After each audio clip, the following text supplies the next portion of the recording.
कौन सा कारोबार खुलेगा, कौन सा नहीं? लॉकडाउन में मजीद नरमी होगी या सख्ती? हतमी फैसला आज होगा। वजीर आजम इमरान खान की ज़ेर सदारत कौमी राब्ता कमेटी का अहम इजलास आज होगा। वफाकी वज़रा, वज़राए आला, NDMA और महकमा सेहत के हुक्काम शिरकत करेंगे। तमाम फैसले इत्तफाक राय से किए जाएंगे।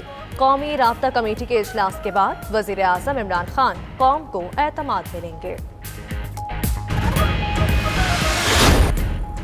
वज़ीर आला पंजाब का मार्केट्स और बाजारों में SOPs पर सख्ती से अमल दरामद का हुक्म। उस्मान बुज़दार कहते हैं कोरोना वबा का फैलाव रोकने के लिए SOPs पर अमल दरामद ज़रूरी है।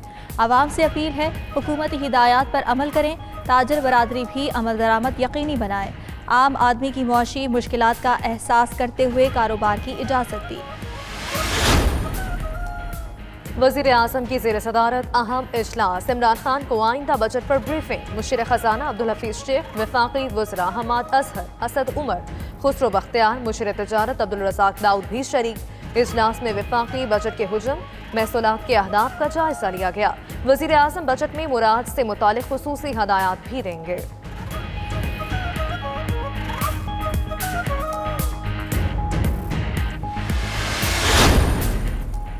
फ़रूग नसीम ने वफाकी वज़ीर कानून के ओहदे से इस्तीफ़ा दे दिया। फ़रूग नसीम जस्टिस काजी फायजीसा केस में वफाकी हुकूमत की नुमाइंदगी करेंगे।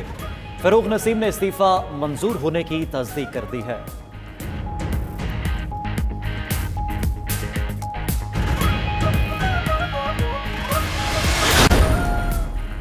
वफाकी वज़ीर फवाद चौधरी ने नवाज शरीफ के पाकिस्तान में होने वाले टेस्टों की तहकीकात का मुतालबा कर दिया।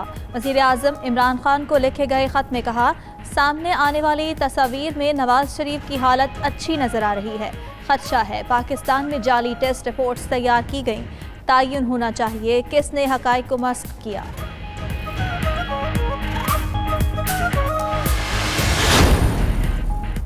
असासा चार केस में गिरफ्तारी का खदशा। शहबाज शरीफ का अबूरी जमानत के लिए लाहौर हाईकोर्ट से रुजू। दरखास्त में चेयरमैन नैब समेत दीगर को फरीक बनाया गया है। उधर नैब लाहौर ने कल शहबाज शरीफ की पेशी के लिए तमाम हिफाजती इक़दाम मुकम्मल कर दिए।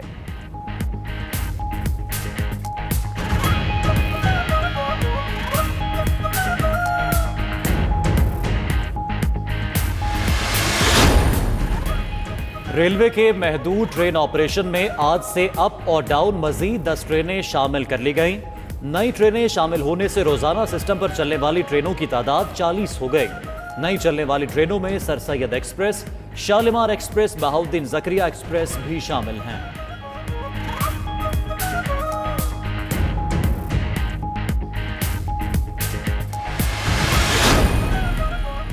लॉकडाउन में नरमी। लाहौर हाईकोर्ट में मुकदमात की समाअत शुरू। पेशावर हाईकोर्ट के तमाम बेंचेस में भी केसेस की समाअत शुरू हो गई।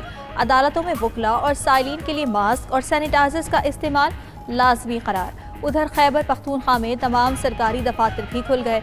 सरकारी ऑफिस सुबह 10 से दोपहर 4 बजे तक खुले रहेंगे।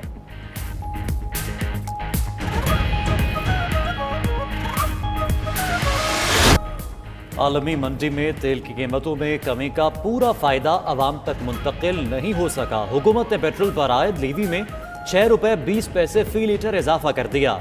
आलमी मार्केट के मुताबिक पेट्रोल 14 रुपए फी लीटर सस्ता होना था। वजारत खजाना ने रेवेन्यू में इजाफे के लिए पेट्रोलियम लीवी बढ़ाने की सिफारिश की। पेट्रोलियम लीवी की शरह 30 रुपए फी लीटर तक पहुंच गई।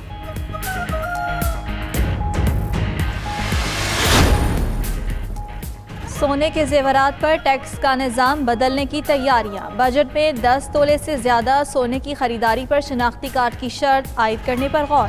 ज़राए के मुताबिक सोने, चांदी, कीमती पत्थरों और धातों के सेक्टर को दस्तावेजी बनाने के कवानीन लागू करने का फैसला कर लिया गया। वफाकी काबीना का अहम इजलास कल तलब। यूटिलिटी स्टोर्स कॉरपोरेशन में लाजमी सर्विसेज एक्ट नाफिज करने की मंजूरी एजेंडा का हिस्सा। समरी में यूटिलिटी स्टोर्स मुलाजमीन के लिए आइंदा 6 माह हड़ताल और एहतजाज पर पाबंदी आयद करने की सिफारिश। काबीना इजलास में मुआशी उमूर और कोरोना की सूरत हाल का भी जायजा लिया जाएगा।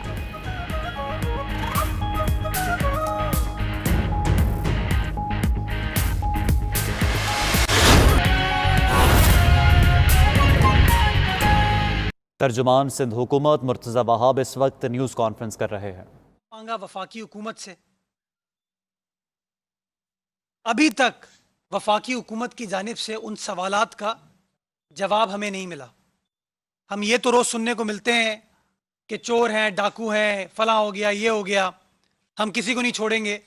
लेकिन जो सवालात उठाए गए हैं, जो बहुत ही अहम नुकात थे, उनके बारे में अभी तक कई रोज़ गुजर जाने के बाद कोई जवाब नहीं आया। और उस दिन की प्रेस कॉन्फ्रेंस में कुछ चीज़ें हमने जानबूझ के छोड़ी थी, जो कि आज मैं आपके सामने फर्दर उसके ऊपर बात करूंगा। तो अगर हम रिकॉल करें, पिछले हफ्ते हमारी गुजारिश ये थी कि शुगर कमीशन रिपोर्ट ये कहती है कि पाकिस्तान के अंदर चीनी के बहरान की एक बुनियादी वजह शुगर एक्सपोर्ट है। जो दस्तावेजात रिपोर्ट के साथ लगे हुए हैं, उनका जब आप मुताला करते हैं तो वो दस्तावेजात शो करते हैं कि एक्सपोर्ट की इजाज़त वफाकी काबीना ने दी। वफाकी काबीना वज़ीर आज़म पाकिस्तान की सरबराही में मिली और 6 दिसंबर को इस बात की मंजूरी दी गई। वफाकी हुकूमत या वफाकी काबीना ने यह मंजूरी ईसीसी की सिफारिश पर की। ईसीसी किसका इदारा है? वफाकी हुकूमत का इदारा है। और ईसीसी ने सिफारिश किसकी पे की? Ministry of trade and commerce की गुजारिश पे। Ministry of trade and commerce का मिनिस्टर इंचार्ज कौन है? इमरान खान साहब हैं। तो ये बड़ा क्लियर एक टाइमलाइन है जो कि जिसको हमें फॉलो करने की जरूरत है कि पहली बार मिनिस्ट्री ऑफ कॉमर्स ने 28 सितंबर 2018 को यह सिफारिश की कि 1 मिलियन टन चीनी की एक्सपोर्ट कर दी जाए। ये कागज कमीशन रिपोर्ट पे सफ़ा नंबर 312 पर मौजूद है। 2 अक्टूबर 2018 को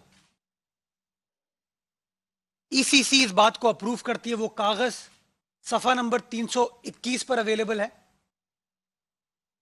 और 3 दिसंबर 2018 को मिनिस्ट्री ऑफ कॉमर्स एक और समरी मूव करती है, जिसके अंदर 10 लाख से एक्सपोर्ट क्वांटिटी बढ़ा के 11 लाख क्वांटिटी की बात की जाती है। 2 अरब रुपए माजी के फौरी तौर पर अदा करने की सिफारिश की जाती है।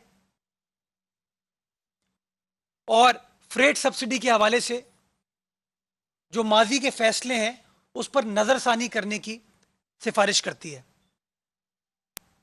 ये जो समरी थी, इस समरी पे जो कि सफ़ा नंबर 322 पर अवेलेबल है, उसमें लिखा हुआ है कि ये गुजारिश वजीर आज़म की मंजूरी के बाद ईसीसी को की जा रही है। इमरान खान साहब की मंजूरी के बाद ईसीसी को की जा रही है।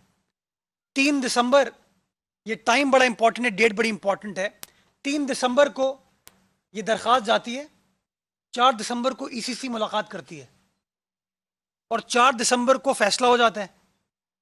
और 6 दिसंबर को वफाकी काबीना भी इस बात को अप्रूव कर लेती है। यानी कि 48 घंटे में यह सारा फैसला हो जाता है, जिसके बारे में शुगर कमीशन खुद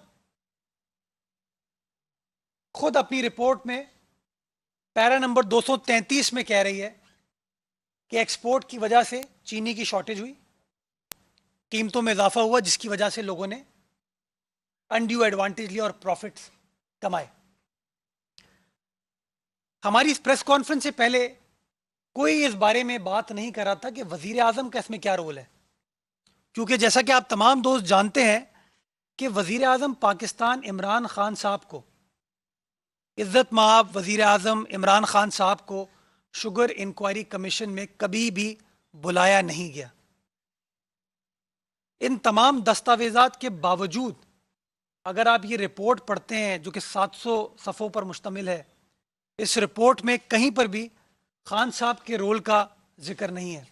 रज़ाक दाऊद साहब के बारे में बात की जा रही है जो कि एडवाइज़र ऑन कॉमर्स हैं, लेकिन मिनिस्टर ऑन कॉमर्स के बारे में बात नहीं की जा रही, जिनके अप्रूवल के बाद ये तमाम चीज़ें हुई।